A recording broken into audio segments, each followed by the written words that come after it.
दीदी, दीदी, चलो ना। कितना टाइम हो गया है हमें यहाँ बैठे बैठे। चलो ना दीदी, अब घर चलते हैं। ओह विचित्रा, तुम भी ना कहीं शांति से बैठने नहीं देती हो। देखो कितना सुहाना मौसम है। ये नदी, ये पेड़, ये पहाड़ और ये नीला आसमान, सब कितना प्यारा लग रहा है। ऐसा एहसास मन को सच में शांत कर देता है। ठीक है, तो फिर दीदी तुम ही लो इस सुनहरे मौसम का मजा। मैं तो चली घर पर, बैठी रहो अकेली। इतना कहते ही विचित्रा उठकर खड़ी हो जाती है और घर की तरफ चलने लगती है कि तभी चित्रा भी उठती है और विचित्रा से बोलती है, अरे मेरी प्यारी बहन विचित्रा, नाराज क्यों होती हो? चलो मैं भी तुम्हारे साथ चलती हूँ।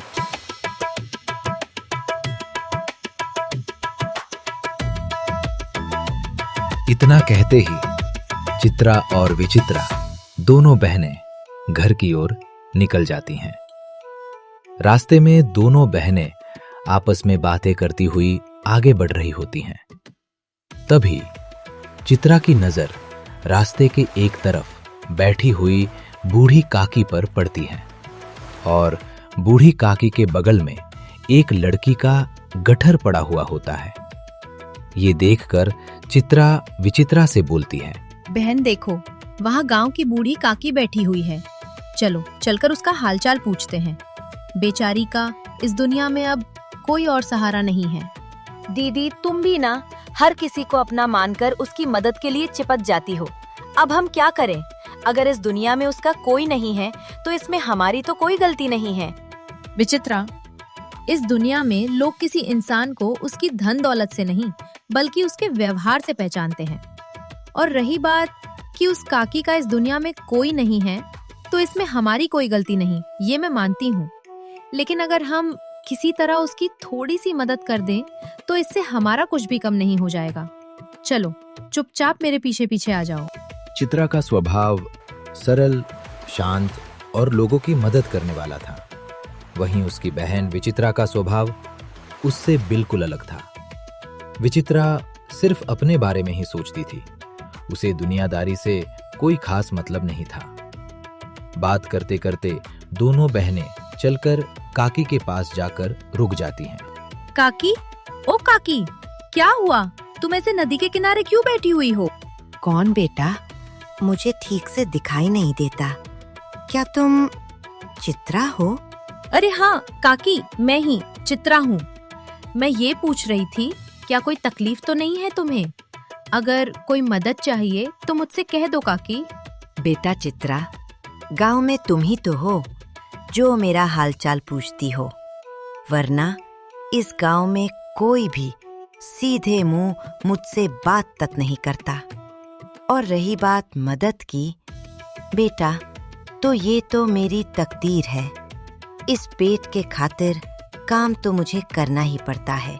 काकी, तुम अपने आप को अकेला मत समझो, मैं हूँ ना तुम्हारी बेटी। लाओ ऐसा करो, ये लकड़ियाँ मैं ही तुम्हारे घर तक पहुँचा देती हूँ। तुम बताओ, इतनी लकड़ियाँ तुम अकेले घर तक कैसे लेकर जाओगी? दीदी तुम भी ना कहीं किसी की मदद में लग ही जाती हो। अगर ऐसे ही चलता रहा तो हम रात में घर पहुँचेंगे। मैं तो जा रही हूँ। दीदी तुम जानो और तुम्हारा काम जाने। इतना कहते ही विचित्रा आगे निकल जाती है। ये देखकर चित्रा और बूढ़ी काकी को थोड़ा बुरा लगता है। लेकिन तभी चित्रा काकी से बोलती है, काकी, ओ काकी, तुम विचित्रा की बातों का बुरा मत मानना। वो अभी बच्ची है, उसे अच्छे बुरे का पूरा ज्ञान नहीं है। चलो काकी चलो। बेटा, जिसे किस्मत ने ऐसे दिन दिखा दिए हों, उसे भला किसी की बात का क्या बुरा लगना। ऐसा करो बेटा, तुम रहने दो, मैं ये सब खुद ही लेकर चली जाऊंगी। काकी, मेरे होते हुए ऐसा नहीं हो सकता। अब मैं तुम्हारी एक भी बात नहीं सुनूंगी। चलो अब चलो। इतना कहते ही चित्रा साइड में पड़ा हुआ लकड़ियों का गट्ठर उठा लेती है और फिर काकी से बोलती है, चलो काकी, अब खड़ी हो जाओ। चलो मैं तुम्हें तुम्हारे घर तक छोड़ देती हूँ। चित्रा की बात सुनकर काकी उठकर चित्रा के साथ गांव की ओर चल देती है।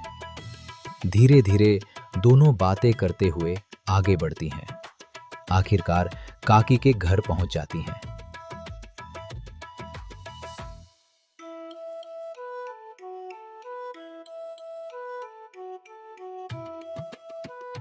ये लो काकी, अब तुम आराम से खाना बनाना। अब मैं चलती हूँ, बहुत देर हो गई है। बेटा चित्रा, भगवान तेरा भला करे। मैं तो भगवान से यही प्रार्थना करती हूँ कि तुझे तेरे सपनों का राजकुमार जल्दी से जल्दी मिले। भगवान करे तेरे जीवन में कभी भी दुख का आगमन ही ना हो। काकी, आप भी ना कुछ भी बोलती रहती हो। अच्छा ठीक है काकी, अब मैं चलती हूँ। काकी से इतना कहते ही चित्रा वहां से अपने घर की ओर निकल जाती है।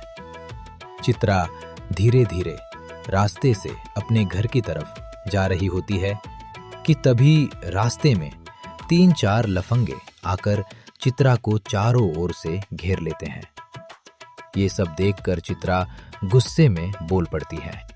कौन हो तुम लोग और मेरा रास्ता क्यों रोका है? हटो मेरे सामने से। अरे अरे मेरी रानी, इतना गुस्सा क्यों होती हो? हम कौन सा तुम्हें खा जाएंगे? देखो तुम जो भी हो, मेरा रास्ता छोड़ दो, नहीं तो तुम्हारे लिए अच्छा दंड होगा।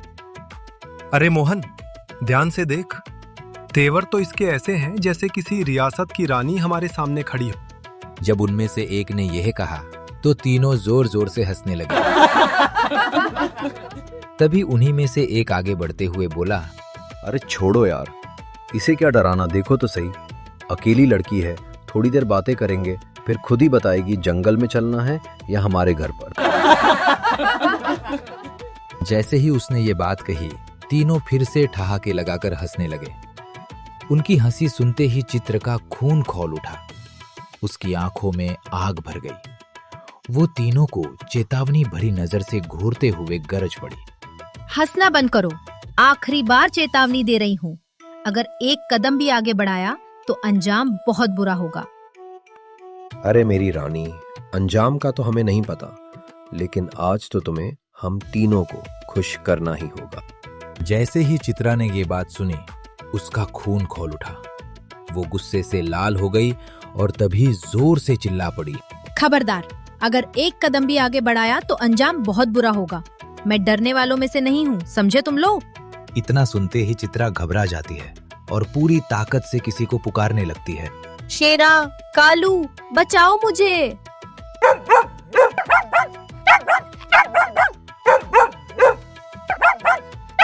डर के मारे कांपती हुई पूरी ताकत से चिल्ला उठती है। तभी दोनों तरफ से शेरा और कालू नाम के 2 विशाल कुत्ते दौड़ते हुए आ जाते हैं। उनकी आंखों में गुस्सा भरा हुआ था और मुंह से गुर्राने की आवाज निकल रही थी। देखते ही देखते दोनों कुत्ते उन तीनों लफंगों पर टूट पड़ते हैं। एक कुत्ता आगे वाले लड़के की टांग पकड़ लेता है और दूसरा उसके हाथ पर झपट पड़ता है। दर्द से चीखते हुए तीनों इधर उधर भागने लगते हैं। चारों तरफ अफरा तफरी मच जाती है। अरे अरे भागो भागो, नहीं तो ये दोनों कुत्ते हमें मार डालेंगे। छोड़ दो रे। अरे भाइयों, भागो, जल्दी भागो।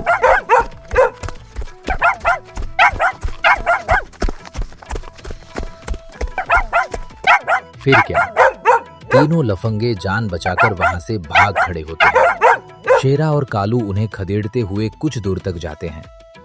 फिर मासूमियत भरी आंखों के साथ लौटकर चित्रा के पास आकर खड़े हो जाते हैं, पूंछ हिलाते हुए जैसे पूछ रहे हों, तुम ठीक तो हो ना? शेरा, कालू, तुम दोनों जानवर नहीं हो। तुम दोनों तो मेरे भाई हो जो हर समय मेरी रक्षा करते रहते हो। चलो अब घर चलते हैं, नहीं तो पिताजी गुस्सा हो जाएंगे। चलो चलो।